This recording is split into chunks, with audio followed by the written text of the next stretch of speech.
એલા ભાઈ તમે તો કલાક કરી, તમને કયું નું કીધું તું 2 કલાક થી હું રાહ જોઉં છું. એક તો તમે ટાણે કોઈ દી પૂગવો નહીં. હાલો હવે એલા ભાઈ હાલ્યા રાખો ને, આમ કઈ હોય હાલવાનું. હવે ક્યાં હતા તા છેટું હે હવે તમે એક તો નબળી ના બાપા. હાલો આમ એલા ભાઈ હાલ ને આપણે બધાની મોય હતા તાર પૂગવાનું હે. તને ખાલી વાતું આવરી, એમ કઈ હેલું હે?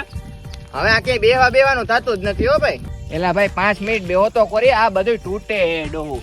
5 મિનિટ બેહો, ખાલી 5 મિનિટ. હવે એમ કઈ થોડા પૂગી જાય. અહીંયા હું મારે કઈ હેલિકોપ્ટર લઈને જાવું તું, એ તો હાલવા આવો ને તો ખબર પડે. હાલો હાલો ભાઈ, ચા પીએ. ચા નું હે ને ભાઈ રેવા દ્યો. હવે હે ને મામલો મેદાને હે. એટલે ભાઈ હવે પૂરો ખાવો હો, બે ઉહાડો હાલ પગ દુખી હે. હવે ભાઈ થોડુંક જ ગયું છે, હાલ ને. પણ તમે થોડું કઈ મને 60 કિલોમીટર કપાવ્યા. કઈ રાત ની વાત છે, મારે ક્યાંય નથી આવું. તમારે જવું હોય તો જાવ. એટલે આમ રહ્યો મને સડાઈને ક્યાંક બેહવા દ્યો. આજ પછી હે ને હું પાણી મૂકું. કોઈ દી હાલીને હે ને ક્યાંય નહીં આવું.